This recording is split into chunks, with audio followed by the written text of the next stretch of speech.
नमस्कार, आप देख रहे हैं जनता मांगे जवाब और मैं राजेश सोनी। साथियों, छत्तीसगढ़ सरकार निवेश की नई उड़ान भरने का दावा कर रही है। मुख्यमंत्री विष्णुदेव साय हैदराबाद में होने वाली इन्वेस्टर्स कनेक्ट मीट के जरिए देश के बड़े उद्योगपतियों को प्रदेश में निवेश के लिए आमंत्रित करने जा रहे हैं। सरकार कह रही है कि छत्तीसगढ़ को अब तक 8 लाख करोड़ रुपए से ज्यादा के निवेश प्रस्ताव मिल चुके हैं और अब निवेश का यह कारवां आगे भी बढ़ता रहेगा। लेकिन विपक्ष सवाल पूछ रहा है कि अगर निवेश आ रहा है तो जमीन पर बड़े उद्योग क्यों नहीं दिख रहे, रोजगार के नए अवसर कहां हैं? ऐसे में सवाल यही है कि क्या हैदराबाद की यह मीट छत्तीसगढ़ के लिए निवेश का नया दरवाजा खोलेगी या फिर सिर्फ बड़े दावों और आंकड़ों तक ही सीमित रहेगी?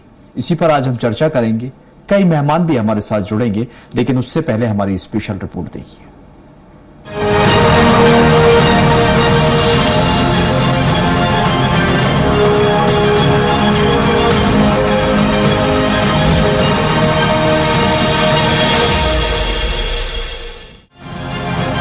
छत्तीसगढ़ सरकार अब निवेश आकर्षित करने के लिए देश के बड़े कारोबारी केंद्र हैदराबाद में अपनी ताकत दिखाने जा रही है।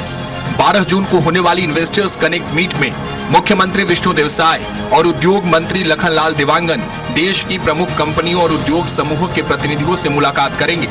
सरकार का दावा है कि नई औद्योगिक नीति, बेहतर इंफ्रास्ट्रक्चर और निवेशकों के लिए आसान प्रक्रियाओं के चलते प्रदेश को अब तक करीब 8 लाख करोड़ रुपए के निवेश प्रस्ताव मिल चुके हैं। सरकार का कहना है कि इन प्रस्तावों को धरातल पर उतारने की दिशा में लगातार काम हो रहा है और हैदराबाद की यह बैठक निवेश के नए अवसरों का रास्ता खोलेगी।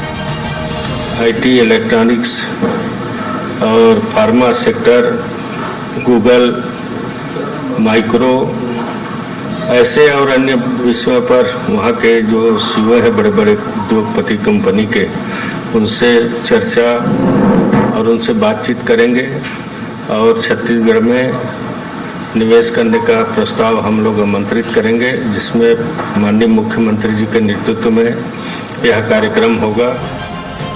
सरकार का मानना है कि नए निवेश से रोजगार के अवसर बढ़ेंगे, औद्योगिक विकास को गति मिलेगी, लेकिन विपक्ष इस दावे से सहमत नहीं है। कांग्रेस का कहना है कि प्रदेश में उद्योगों की मौजूदा स्थिति चिंताजनक है और जमीनी हकीकत निवेश के अनुकूल नहीं है। हालांकि बीजेपी इन आरोपों को राजनीति से प्रेरित बता रही है। 2.5 साल में तो एक धेले का भी आप इन्वेस्ट छत्तीसगढ़ में नहीं ला पाए। एक कंपनी बताएं जो छत्तीसगढ़ में आई हो, प्राइवेट कंपनी। उल्टे जो कंपनियां यहाँ पे चल रही है, हमारा लौह उद्योग जो छत्तीसगढ़ के उद्योग जगत की रीढ़ की हड्डी है, पिछले 3 महीने से गैस की कमी के कारण, एलपीजी की कमी के कारण बंद होने के कारण में सरकार की तरफ से एक भी प्रयास किया गया क्या? बिजली के दाम बढ़ा दिया गया, बिजली के दाम बढ़ा दिए, कोयला छत्तीसगढ़ के उद्योगों को मिल नहीं रहा है और आप इन्वेस्टर मीट करने जा रहे हैं। क्या बताएंगे जाके वहां के उद्योगपतियों को? इन्होंने कभी कुछ किया नहीं, कांग्रेस ने कुछ किया होता तो इनकी सरकार यूं ही नहीं जाती 5 साल में। तो राजनीति में अपने आप को बनाए रखना है तो आप राजनीति में आप किसी की बराबरी करके और किसी की लकीरें से झूठ और भ्रम से आप नहीं काट सकते आप, क्योंकि अब सारा कुछ परिदृश्य चेंज हुआ है और जनता सब कुछ जानती है। फिलहाल हैदराबाद में होने वाली इन्वेस्टर्स कनेक्ट मीट पर उद्योग जगत के साथ साथ राजनीतिक दलों की भी नजर है। सरकारी से छत्तीसगढ़ में निवेश, रोजगार और औद्योगिक विकास के नए अध्याय की शुरुआत बता रही है, जबकि विपक्ष इन दावों की जमीनी हकीकत पर सवाल उठा रहा है। ऐसे में अब सबकी निगाहें इस बात पर टिकी हैं कि हैदराबाद से लौटने के बाद कितने निवेश प्रस्ताव हकीकत में बदलते हैं और प्रदेश को इसका कितना फायदा मिलता है। निवेश की इस राजनीति में विकास के दावे कितने मजबूत साबित होते हैं, इसका जवाब आने वाला वक्त ही देगा। स्वराज एक्सप्रेस के लिए रायपुर से दिलीप साहू की रिपोर्ट। तो देखिए, छत्तीसगढ़ की साय सरकार छत्तीसगढ़ में निवेश को लेकर, आर्थिक रफ्तार देने को लेकर सजग दिखाई दे रही। यही वजह है कि हैदराबाद में समिट होने वाला है, वहां पर सीएम खुद पहुंचेंगे और वहां पर निवेशकों को निमंत्रण देंगे, आमंत्रित करेंगे छत्तीसगढ़ में निवेश के लिए और बड़ा निवेश आने की उम्मीद यहां पर की जाए। लेकिन विपक्ष के अपने दावे, विपक्ष ये कह रहा है कि इतना समय हो गया, अभी तक जमीनी स्तर पर तो निवेश दिखता ही नहीं। तमाम आरोप प्रत्यारोप के बीच जो है इस पर सियासत जमकर दिखाई दे रही है। इसी पर हम चर्चा को आगे बढ़ाते हैं। मेहमान हमारे साथ जुड़ गए, मेहमानों का परिचय पहले आपसे करवाते हैं। हमारे साथ वात्सल्य मूर्ति जी हैं, बीजेपी मीडिया पैनलिस्ट हैं। वात्सल जी, आपका बहुत बहुत स्वागत है। साथ ही रवि ग्वालानी जी हमारे साथ हैं, कांग्रेस प्रवक्ता हैं। रवि जी, आपका भी बहुत स्वागत है। उचित शर्मा, वरिष्ठ पत्रकार हमारे साथ हैं। शर्मा जी, आपका भी बहुत स्वागत है। आप सभी मेहमानों का स्वागत करते हैं। सबसे पहले मैं बीजेपी से जो हमारे साथ मेहमान जुड़े हैं, वात्सल्य मूर्ति जी, सर ये जो प्रयास यहाँ पर किया जा रहा है सरकार की तरफ से, हैदराबाद में एक बड़ा समिट का आयोजन है, वहां पर पहुंचेंगे मुख्यमंत्री खुद जाने वाले, इन प्रयासों का कितना असर देखने को मिलेगा? क्या लगता है कितना निवेश आने की उम्मीद है? राजेश जी नमस्कार। नमस्कार। रवि जी, उचित जी, सभी को नमस्कार। देखिए राजेश जी, कोई भी बड़ा उद्योगपति, कोई भी बड़ा इन्वेस्टर जब किसी स्टेट में इन्वेस्ट करता है, सपोज करिए कोई हॉस्पिटल खोलना चाहता है, कोई होटल खोलना चाहता है, तो वो वहां की प्राकृतिक सुंदरता देखता है। कोई स्टील प्लांट लगाना चाहता है तो वो खनिज देखता है, स्ट्रेटेजिकली वो स्टेट लोकेटेड है कि नहीं वो देखता है, मैन पावर देखता है। अब छत्तीसगढ़ के साथ जो सबसे खूबसूरत बात है, छत्तीसगढ़ सर्वगुण संपन्न है। अगर कहूं छत्तीसगढ़ में सारी ही चीजें हैं। हमारे चौथी चीज जो कोई भी इन्वेस्टर देखता है राजेश जी, वो देखता है कि सरकार में स्टेबिलिटी कैसी है, क्योंकि सरकारें बदलती है, बदलती सरकारों के साथ सरकारों की पॉलिसीज, विजन भी कई बार ऐसा देखा जाता है तो कि बदलता है। तो यही कारण है कि भारतीय जनता पार्टी उन्हें स्टेबिलिटी प्रदान कर रही है और छत्तीसगढ़ हर तरीके से, प्राकृतिक रूप से, खनिज रूप से, लोकेशन के रूप से, हर तरीके से सर्वगुण संपन्न उन्हें दिख रहा है। मामला बस यह है कि कोई प्रदेश का मुखिया उन तक जाए, प्रदेश की पॉलिसीज बताए, उन्हें बताए कि अगर वो इन्वेस्ट करते हैं हमारे प्रदेश में तो उन्हें क्या बेनिफिट्स मिल रहे हैं, क्या हमारी पॉलिसीज है। यही हमारे मुख्यमंत्री कर रहे हैं। देखिए हमारे मुख्यमंत्री दौड़ रहे हैं, मेहनत कर रहे हैं, हमारे प्रदेश की अच्छी चीजों, अच्छी खूबियों को दुनिया को बता रहे हैं। वो जापान तक गए, बेंगलोर गए, दिल्ली गए, बस्तर में पहली बार बस्तर में उन्होंने इन्वेस्टर समिट किया 2 दिन में 1100 करोड़ का इन्वेस्टमेंट भी आया। आज कल जो है वो हैदराबाद में गए। तो ये अच्छी पहल है माननीय मुख्यमंत्री जी की। 8 लाख करोड़ से ज्यादा का इन्वेस्टमेंट के इंटरेस्ट आ चुके हैं और धरातल में देखिए इंडस्ट्री सेटअप होना, हॉस्पिटल, होटल्स लगने भी शुरू हो गए हैं, लैंड आवंटन भी हो चुका है कई जगह पर। लेकिन ये चीजें देखिए राजेश जी, आप भी समझते हैं, हम भी इसी पर तो सवाल वात्सल जी कांग्रेस उठा रही है कि देखिए आप लोग प्रयास कर रहे हैं तो उसके जमीनी स्तर पर असर क्यों नहीं दिखाई दे रहा, जमीन पर वो प्रयास क्यों दिखाई नहीं दे रहे। यही तो आरोप कांग्रेस का है, यही तो कहना है उनका कि देखिए यार 2.5 साल हो गए सरकार को, यहाँ पर 2.5 साल से ज्यादा का वक्त हो गया है। हालात ये है कि कोई कई कंपनियां तो ऐसी हैं जो बंद होने की कगार पर है। ऐसे में आप आर्थिक रफ्तार, अर्थव्यवस्था की रफ्तार की बात कर रहे हैं, दावा कर रहे हैं कि देखिए निवेश आ रहा है, तो ये सवाल उठा रहा है। राजेश जी मैं जवाब दे दूं राजेश जी? बिल्कुल।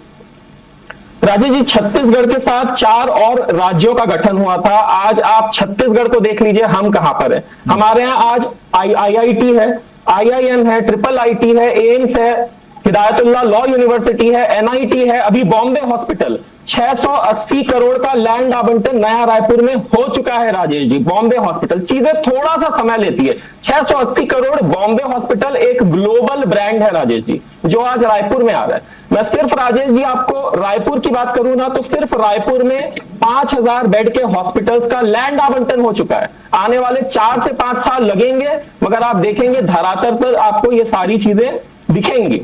एक हफ्ते पहले ये इंडियन होटल कंपनी ने माननीय मुख्यमंत्री जी को सामने से कॉल किया है। मुख्यमंत्री जी उनके पास नहीं गए थे, उन्होंने अपना इंटरेस्ट दिखाया कि हम 500 करोड़ का हॉस्पिटैलिटी, मतलब आपका ये कहना है कि इन्वेस्टर जो है वो खुद रुचि दिखा रहे हैं छत्तीसगढ़ में, ये कहना चाह रहे हैं? रुचि दिखा रहे हैं। ठीक है, मैं लौट रहा हूं आपके पास। फसली रवि जी आपके पास आना चाहूंगा। यहाँ तो ये दावा किया जा रहा है कि भाई छत्तीसगढ़ को लेकर जो है रुचि दिखाई जा रही है, इन्वेस्टरों का रुझान है कि भाई वो छत्तीसगढ़ में आए और यहाँ पर आकर निवेश करना चाहते हैं, और आप लोग ऐसे में सवाल उठा रहे हैं। देखिए राजेश जी, कांग्रेस पार्टी बिल्कुल भी सवाल नहीं उठाना चाहती है। हम कहीं से भी प्रश्न खड़ा नहीं करना चाहते हैं, लेकिन हमारे जो मूल चीजें हैं जो हमें समझ में नहीं आ रही है वो आप समझा दें। एक तरफ प्रधानमंत्री जी कहते हैं कि अभी हमको पेट्रोल डीजल का इस्तेमाल कम करना है, दूसरी तरफ कहा जाता है कि हमारे पास गैस की अभी कमियां हैं। तीसरी तरफ कहा जाता है कि हमको गाड़ियों को पूल करके जाना है। और अगली तरफ भारतीय जनता पार्टी कहती है हम नए इन्वेस्टर्स को लेने के लिए हैदराबाद जा रहे हैं। आप बताइए, जब तक ये बेसिक चीजें लोगों को नहीं मिलेंगी, उद्योगों को नहीं मिलेगी, नया आदमी कैसे आएगा? पहली बात। दूसरी बात, आईटी की बात हो रही है। आपको पता है जब से आर्टिफिशियल इंटेलिजेंस आ गया है उसके बाद से एग्जिस्टिंग आईटी कंपनीज अपने इंफ्रास्ट्रक्चर में कमियां कर रही है, छटनी हो गई है। ग्लोबल लेवल से लेकर के नेशनल लेवल तक आप इंडिया की कोई भी आईटी कंपनी उठा लीजिए, वो छोटी हो, बड़ी हो या बहुत बड़ी हो या दूसरे कॉर्पोरेट्स भी हो, वो सब आईटी लेवल की जो काम कर रहे हैं धीरे धीरे करके ले ऑफ हो रहा है। मेरी हालिया में पुणे में एक बहुत बड़े व्यापारी से बात हो रही थी, उसका कहना था कि रियल एस्टेट मार्केट पुणे का डाउन हो रहा है। तो मैंने उससे पूछा क्यों, तो उसका ये कहना था कि जो ले ऑफ चालू हो गया है उसके चलते लोग पुणे छोड़ करके घर तरफ जाने शुरू कर दिए। और तीसरी तरफ ये कहते हैं कि हम यहाँ पे आईटी कंपनी को बुला रहे हैं। कोई अगर नई आईटी कंपनी आएगी तो वो पहले अपने एग्जिस्टिंग इंफ्रास्ट्रक्चर को ही सेट करेगी। भारतीय जनता पार्टी जो बातें कर रही है वो धरातल पर कहीं नहीं दिख रहा है। पिछले 2.5 सालों में इन्होंने जयपुर में समिट किया, इन्होंने बेंगलोर में समिट किया, इन्होंने दिल्ली में समिट किया। मुख्यमंत्री जी खुद दिल्ली में 2-2, 3-3 बड़े उद्योगपतियों के साथ बैठे थे, लेकिन 1 रुपए का भी इन्वेस्टमेंट नहीं आ रहा है। सबसे बड़ा कारण यहाँ पर ये प्रॉब्लम है कि बेसिक चीजें ही अगर लोगों को नहीं मिलेगी तो आप अगर ये नई इंडस्ट्री कैसे आएगी। और चौथी बात मैं कहना चाहूंगा, जो अभी एक कॉरिडोर बन रहा है भारतमाला जिसको कह रहे हैं हम, कि रायपुर से लेकर के विशाखापट्टनम जाने वाला जो रास्ता है, आप बताइए वही प्रोजेक्ट 2-2 साल डिले चल रहा है। आप जब तक एग्जिस्टिंग कॉरिडोर को पूरी तरीके से ठीक नहीं करेंगे, आपकी पुरानी चीजें धरातल पर सही नहीं आएंगी। नया निवेश, एमओयू, आप राजेश जी बताइए ना किसके साथ कराना है? एमओयू कराना कोई बड़ी चीज नहीं है। आप बैठे हैं, आपका इतना प्रतिष्ठित न्यूज चैनल है, आप 5 लोग को फोन कर देंगे तो कोई भी आके एमओयू करके चला जाएगा। एमओयू से कुछ नहीं होता है। मुद्दा ये होता है कितना पैसा आया, पुराने जो उद्योग चल रहे हैं उनको किस तरीके से काम मिल रहा है। आपको मैं बताऊं, बैंकों की स्थिति ये है अभी हमारे स्टेट में, जो पुराने उद्योग चल रहे हैं बैंकें उनको तक फंडिंग करने में डर रही है। कॉन्ट्रैक्टर प्रोफाइल पूरी तरीके से बैंकों में नेगेटिव हो गई है क्योंकि वर्तमान सरकार कॉन्ट्रैक्टर्स को पैसे नहीं दे रही है। चलिए ऐसा कोई विभाग नहीं है ठीक है, आपका ये कहना है कि अगर तो जब कुछ है ही नहीं, नया आदमी आएगा अगर हालात है, लेकिन अगर रवि जी सरकार अगर प्रयास कर रही है, प्रयास तो होते रहना चाहिए ना भाई, प्रयास करने में क्या आपत्ति? राजेश सोनी जी, प्रयास बिल्कुल होना चाहिए, लेकिन जो एग्जिस्टिंग 3 करोड़ लोग बैठे हैं, जो एग्जिस्टिंग प्रदेश में 25,000 से ज्यादा यूनिट्स चल रहे हैं, राइस मिल चल रही है, स्टील से रिलेटेड उद्योग चल रहे हैं, एंसिलरी यूनिट्स चल रही है, पहले उनको तो ठीक तरीके से ध्यान ठीक है, लेकिन अब आप विपक्ष में हैं तो सवाल उठाएंगे, लेकिन इससे पहले आपकी सरकार थी तब तो ऐसा नहीं था। बिजली के दाम बढ़ा दिए गए, उस समय का भी जिक्र कर सकते हैं, तब कितना निवेश आया आ गई है, वही ठीक नहीं है। आप बाहर घूमे पड़े हैं, 2.5 साल ही हुए ना, इससे पहले आप लोगों की सरकार भी रही। रवि जी, विपक्ष में रहकर सवाल उठाना आसान हो जाता है, लेकिन जब बात अगर खुद की आती है तो बहुत सारी चीजें वो भी आप पर सवाल उठाएंगे। चलिए मैं लौट रहा हूं आपके पास। उचित शर्मा जी, आपके सर क्या हकीकत देखते हैं आप, क्योंकि जिस तरह का प्रयास सरकारों की तरफ से किए जा रहे हैं, यहाँ पर अभी साय सरकार हैदराबाद पहुंचेगी, 12 जून को एक बड़ा कार्यक्रम वहां पर होने वाला है, और जिस तरह की सियासत अब देखने को मिल रही, सरकार के अपने दावे हैं तो विपक्ष के अपने आरोप, कैसे देखते हैं सर, क्या है हकीकत इसकी? विषय है उद्योग, तो थोड़ा सा वक्त दीजिएगा, क्योंकि मैंने 19 से 24 का भी अध्ययन किया है और 24 से 30 तक का भी अध्ययन किया है। हकीकत में जो अभी फिलहाल वास्तविक स्थिति बनी हुई है ग्राउंड में, वो जिस तरीके से 8 लाख करोड़ के दावे किए जा रहे हैं वो वैसा है नहीं। मैं स्पष्ट तौर पे आपको कहूँ, क्योंकि इन्विटेशन टू इन्वेस्ट जो दिया गया था वो 130 लोग को दिया गया था, जो सरकार दावा करे। मैं फैक्ट जो फिगर जो सरकार ने दिया है मैं उसकी बात आपसे कर रहा हूँ। 130 लोगों में 69 लोगों ने यस कहा है अभी, और सरकार उस 130 लोगों में सरकार का मानना है कि 3,66,000 करोड़ इन्वेस्टमेंट आएगा, लेकिन जिसने स्वीकृति दी है उनमें मात्र जो हमारे पास फिगर है वो 1,903, मतलब 2,000 करोड़ लगभग इन्वेस्टमेंट आएंगे। जहां 3,66 की उम्मीद है वहां 2000 करोड़ आ रहा है, लेकिन फैक्ट और फिगर में 366 लिया गया है। ये कैसे हुआ है मैं आपको बता रहा हूँ। और दूसरी चीज की ये बड़ा फिगर बताने के लिए कुछ चीजें जो की गई है मुझे कहीं से उचित प्रतीत नहीं होती। मैं पिछले ऐसा भी नहीं कि पिछले बहुत अच्छे थे आंकड़े थे, अभी के आंकड़े और खराब है या किसी सरकार जिम्मेदार है। ये आंकड़े ज्यादातर दिखाने के प्रस्तुत। अब आप बताइए पीएसयूज के इन्वेस्टमेंट को आप अपने इन्वेस्टमेंट कैसे मान सकते हैं? हमने इन्वेस्टमेंट लाए ये भी हम नहीं कह सकते। उदाहरण के तौर पे हिंदुस्तान पेट्रोलियम है, भारत पेट्रोलियम है, महाराष्ट्र पावर जो है वो अपनी खदान खोद रहा है, उसमें हमारा इन्वेस्टमेंट कहाँ से हो गया? या हमारे पास इन्वेस्टमेंट कैसे आ गया? हमको तो केवल राजस्व मिलेगा, रेवेन्यू मिलेगी। हमारा एनएमडीसी ने अपना थोड़ा एक्सपेंशन कर रहा है। आप वहीं पे गेल जो है वो गेल की पूरी बॉम्बे से विशाखापट्टनम पाइपलाइन जा रही गैस की, तो हमारा पार्ट जो है वो आ रहा है, तो उसमें हम अपना इन्वेस्टमेंट कैसे मान सकते हैं?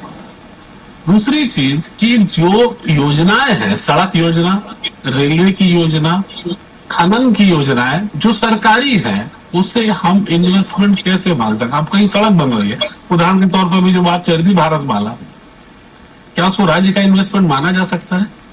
रेलवे लाइन जो बन रही है, क्या उसको राज्य का इन्वेस्टमेंट माना जा सकता है? मगर ये आंकड़ों में है, ये ऐसे किया गया है कि ये जो आंकड़े हमने राज्य के पूरे आंकड़े निकाल लिए। मान लीजिए 3 लाख करोड़ हमारे पास इन्वेस्टमेंट आ रहा है, उसके बाद फिर हमने इसको संभाग वाइज बांट दिया, 5 संभाग में 20-20 हजार दे दिया। उसके बाद उसको भी हमने ऐड कर लिया, तो अब हमारे पास 4,20,000 करोड़ का इन्वेस्टमेंट आ गया, ऐसा बताया जा रहा है। तो मैं इस पे बहस तो जुड़ा किन्हीं से भी किसी भी शख्स को संचालित संस्था से कर सकता हूँ, क्योंकि ये जो बात करें तो हमने कई स्टोरीज की है, कई के बयान लिए हैं, कई हम लोगों ने बातचीत की है, कई डिबेट देखी है, कई समझा है। तो ये जो बताया जा रहा है, मौसम इतना गुलाबी नहीं है हकीकत में जैसा कि बताया, क्योंकि आपने 130 लोग को लेटर टू इन्वेस्ट दिया है, ठीक है, आपने कितने लोगों ने रजामंदी की आप वो बता दीजिए। आप कह रहे हैं कि 1.5 लाख लोगों को रोजगार मिलेगा, और जो फैक्ट आया, आप ही के आंकड़े हैं, आपने जो आंकड़े दिए हैं उसका कहना है कि 1.5 लाख जो आंकड़े हैं उसमें 8,000 लोगों को बस रोजगार मिलेगा। 8 लाख लोगों को रोजगार कैसे दिया? ये आंकड़े कैसे हो जाते हैं? 1.5 लाख राजेश, 1.5 लाख लोग बता रहे हैं, 1.5 लाख वो रोजगार मिलेगा, मगर जब खुद अपनी दे रहे हैं तो उसमें 7,800 लगभग 8,000 लोग को रोजगार मिलेगा। तो ये चीजें जब आप डेप्थ में जाएंगे, ऊपर से हरा हरा दिख रहा है, लेकिन जब डेप्थ में जाए, आप इनसे कागज मांगे, इनके अधिकारियों से बात करें तो वो ना कागज प्रोवाइड करते हैं, ना एमओयू देते हैं, कंडीशन देते हैं। देखिए, कई गंभीर सवाल यहाँ पर हो जाते हैं। दावे कुछ और है लेकिन हकीकत कुछ और। शर्मा जी भी जिस तरह से बता रहे हैं, आप लोग भले ही कुछ भी करें लेकिन हकीकत कुछ और ही बयां कर रही, क्या सच है इसका? देखिए राजेश जी, एक चीज के लिए मैं राजीव गांधी जी की तारीफ करता हूँ, वो था भारत में कंप्यूटर लाने के लिए। जब भारत में कंप्यूटर आया था ना, क्योंकि अभी मैं रवि ग्वालानी जी को सुन रहा था, रवि ग्वालानी जी को सुनकर मुझे ऐसा लग रहा था कि रवि ग्वालानी जी तो राहुल गांधी जी से ज्यादा नकारात्मक है, पेसिमिस्ट है, इतने ज्यादा पेसिमिस्ट। देखिए, जब कंप्यूटर भी आया था तब देश में एक माहौल, लोगों में डर था कि नौकरियां आ जाएंगी, मगर असल में नौकरियां गई क्या? देखिए, ये जो है ना, ये ऐसा है कि गांव बसे नहीं और लुटेरे आ गए। ये पहले का डर है, एक माहौल खराब करने। नक्सलवाद खत्म हो रहा था तब माहौल खराब कर दिया गया, अदानी को बेच दिया जाएगा। माननीय गृह मंत्री जी ने कहा ना कि पूरे बस्तर का डेवलपमेंट जो है सहकारिता के मॉडल से होगा। तो इस तरीके की बातें हैं। अब एआई की बात इन्होंने की। नया रायपुर में देखिए, भारत का पहला AI based data central park 1,000 crore के इन्वेस्टमेंट से खुला है कि नहीं? ये इसमें कितनी सत्यता है? 8 लाख करोड़ के निवेश आप लोगों को मिल चुके हैं, इसमें कितनी? राजेश जी, मैं बता रहा हूं, मैं सारी चीजें आपको बताऊंगा। उचित जी ने बहुत अच्छी बात कही, उचित जी ने बहुत अच्छे तरीके से अपनी बात रखी। मुझे तो ये नहीं था कि 130 में से 69 लोगों ने इंटरेस्ट दिखाया, 2,000 करोड़ का प्रपोजल। देखिए, मैं कहना चाहूंगा राजेश जी, अगर मैं एक जमीन भी, छोटी सी जमीन भी खरीदने जाता हूं ना, तो मैं अपना समय लगाता हूं। अगर मैं 10 लाख रुपए की भी जमीन खरीदता हूं तो मैं 6 महीने ढूंढता हूं, अपना समय लगाता हूं। मैंने कहा उद्योगपतियों को सबसे पहली चीज चाहिए सरकार में स्टेबिलिटी। क्या कारण है राजेश जी, आप रवि जी से पूछिएगा, आप कंपेयर कर लीजिए सारे कांग्रेस रूल्ड स्टेट्स को और सारे बीजेपी रूल्ड स्टेट्स को। दूध का दूध पानी, सिर्फ आप नंबर्स गिनिएगा, सिर्फ नंबर। आज आप हिमाचल प्रदेश की हालत देख रहे हैं ना, बैंकरप्ट होने की कगार पर हिमाचल क्यों जाएंगे? हम तो बात करेंगे छत्तीसगढ़ की। सुनिए सर, छत्तीसगढ़ की बात करेंगे जहां आपकी सरकार है, हिमाचल क्यों जाएंगे? सवाल यही है कि देखिए अगर आप आखिर ऐसा क्या है, मुझे बताइए छत्तीसगढ़ में ऐसा क्या है जो निवेशकों को प्रभावित करेगा? क्या ऐसी व्यवस्था है कि वो आकर्षित होंगे यहाँ पर आकर? मैं बताता हूँ राजेश यहाँ पर गिनाई जा रही है। छत्तीसगढ़ का सबसे बड़ा जो अभिशाप था वो था नक्सलवाद, जो कि 50% ऑफ छत्तीसगढ़ को डेवलप नहीं होने दिया, अगर मैं पूरा सरगुजा और बस्तर संभाग देखूं तो। लेकिन उसके बाद भी जिन 4 राज्यों के साथ छत्तीसगढ़ का जन्म हुआ, सिर्फ 50% ऑफ छत्तीसगढ़ के डेवलपमेंट के बाद भी छत्तीसगढ़ आज उन 4 राज्यों में नंबर 1 है। आज तो नक्सलवाद खत्म हो गया है, ये सबसे बड़ा। चलिए ठीक है, नक्सलवाद खत्म होने के बाद रवि जी तस्वीर बदली है छत्तीसगढ़ की। रुक जाइए, चलिए रुकिए। इसका असर देखने को मिल रहा है और ये कहीं ना कहीं निवेशकों को प्रभावित करेगा। जल्दी से जवाब दीजिए। देखिए, निवेशकों को बहुत सारे फैक्टर्स हैं जो प्रभावित करते हैं। छत्तीसगढ़ की अगर हम बात करेंगे तो छत्तीसगढ़ बहुत ही अच्छा राज्य है। हमारी जब सरकार थी तब भी हमने प्रयास किया था लाने का और हम कई चीजों में सफल भी हुए थे। अभी बस्तर की बात हो रही है, आपको पता होगा बस्तर कॉफी की बात निकली थी जब राहुल गांधी जी छत्तीसगढ़ में आए थे, तब भूपेश बघेल साहब ने उनको बताया था कि बस्तर में हम कॉफी बना रहे हैं और बस्तर कॉफी उन्होंने टेस्ट की थी। दंतेवाड़ा की बात करेंगे, हमारी सरकार ने डेनेक्स की स्थापना की थी। डेनेक्स, दंतेवाड़ा नेक्स, वहां के लोकल लोग जो है वो प्रोडक्ट्स बनाना शुरू किए थे और उसको अमेज़न के और बाकी प्लेटफॉर्म्स के जरिए हमने विदेशों तक के बेचने का एक इंफ्रास्ट्रक्चर बनाया था। तो कांग्रेस ने बहुत काम किया था। छत्तीसगढ़ में बहुत अच्छा वातावरण है, हमारे यहाँ निवेश आ सकता है। लेकिन मैं भारतीय जनता पार्टी से ये पूछना चाहूंगा, अगर पेट्रोल नहीं मिलेगा, डीजल नहीं मिलेगा, गैस नहीं मिलेगी और आर्टिफिशियल स्थिति तो अभी खराब हुई है। चलिए रुक जाइए। ये हालात तो अभी बने हैं, ये हालात तो अभी बने। आ रहे हैं आपको, एक मिनट रुचित शर्मा रुक जाइए सर, समय कम है, समय कम है। रवि शर्मा जी, क्या ये नक्सलवाद बड़ा फैक्टर था? अब इसे नक्सलवाद खत्म होने के बाद अब इसका फायदा मिलेगा क्या? ये निवेशकों को आकर्षित करेगा छत्तीसगढ़ में? बिल्कुल निश्चित तौर पर राजेश करेगा। ये हमारे जो दंश था 40 साल से जिसको हम झेल रहे थे वो अब खत्म होगा तो निश्चित तौर पे अट्रैक्ट होगा। ये एक ब्यूटी पॉइंट हमारे स्टेट के लिए है और हमारे स्टेट में वाकई ये बोल रहे थे मूर्ति जी कि वाकई हमारे स्टेट में बहुत एक पॉलिटिकल स्टेबिलिटी है और हमें गर्व है कि हमारा प्रदेश जो है इन चारों प्रदेश से बेहतर है और पॉलिटिकल स्टेबिलिटी है। मगर ये भी हमको नहीं भूलना चाहिए कि टाटा जैसे प्लांट भी 20,000 करोड़ के प्लांट 2005 से 16 तक हम उनको स्टेबिलिटी के कारण ही वो वापस गए और जो वापस जाने का सबसे बड़ा कारण था लॉ एंड ऑर्डर। तो हम अगर कोई चीज ला रहे हैं तो कोई चीज जो चली गई उसकी जिम्मेदारी भी हमको लेनी पड़ेगी कि जो लॉ एंड ऑर्डर की वजह से 10 साल 2005 से लेके 16 तक जो थी वो सरकार स्टेबिलिटी नहीं दे पाई थी, लॉ एंड ऑर्डर को वहां व्यवस्था नहीं कर पाए थे, इसलिए टाटा को वापस जाना पड़ा। लेकिन फिलहाल ये पूर्व की बात है। लेकिन वर्तमान स्थिति अगर हम देखें तो आप किसी भी डेवलपमेंट में आप अपने इन्वेस्टमेंट में PSU के इन्वेस्ट को काउंट नहीं कर सकते, आप हाइपोथेटिकल दे नहीं सकते। जमीन में जो MOU अच्छा ये पूर्व सरकार में भी था, ऐसा नहीं कि वर्तमान सरकार में भी, पूर्व सरकार में भी ऐसे आंकड़े प्रस्तुत किए गए थे। कई तो ऐसी त्रुटियां थी, उद्योग नीति पिछली बार जो बनी थी 1924 की, उसमें तो इतनी परिवर्तन हुए थे कि शायद संविधान में उतने परिवर्तन नहीं होंगे जितने 24 में हो लिए थे और वापस उसको एज इट इज फायदा देके वापस ला लिया जा रहा था। आपको बिलीव नहीं होगा पिछली बार की योजना में जो शराब को हम सबोटाइज करना चाहिए उसको प्रमोशन में डाल दिया था। तंबाकू और शराब के प्रोडक्ट को प्रमोशनल इंडस्ट्री में ले लिया गया था और उन्हें बहुत फायदे दे दिए गए थे। निश्चित तौर पर बड़ा फायदा यहाँ पर लिया गया था, ये भी देखने को मिला था। चलिए बहुत बहुत शुक्रिया आप मेहमानों का हमारे साथ चर्चा में शामिल होने के लिए। तो देखिए आपको बता दें बड़े प्रयास हैं और सभी सरकारों की तरफ से प्रयास किए जाते हैं, लेकिन यहाँ पर विष्णुदेव साय जो प्रयास कर रही है, कोशिश यही है कि किस तरह से आर्थिक रफ्तार यहाँ पर दी जाए। अब सवाल यही है, तो क्या हैदराबाद की इन्वेस्टर बीट छत्तीसगढ़ के विकास को नई रफ्तार देने ही जा रही है? क्या मुख्यमंत्री विष्णुदेव साय का निवेश अभियान प्रदेश में उद्योगों, रोजगार और आर्थिक गतिविधियों के नया अवसर पैदा करेगा? और सरकार का यह भी दावा है कि 8 लाख करोड़ रुपए के निवेश प्रस्ताव सिर्फ आंकड़े नहीं बल्कि बदलते छत्तीसगढ़ की तस्वीर है। ऐसे में अब सबकी नजर इस बात पर है कि हैदराबाद से निवेश का यह कारवां कितने आगे तक बढ़ता है और प्रदेश के युवाओं को इसका कितना लाभ मिलता है। फिलहाल के लिए हमारे इस कार्यक्रम में इतना ही। आगे भी खबरों का सिलसिला लगातार जारी है। आप बने रहिए स्वराज एक्सप्रेस के साथ।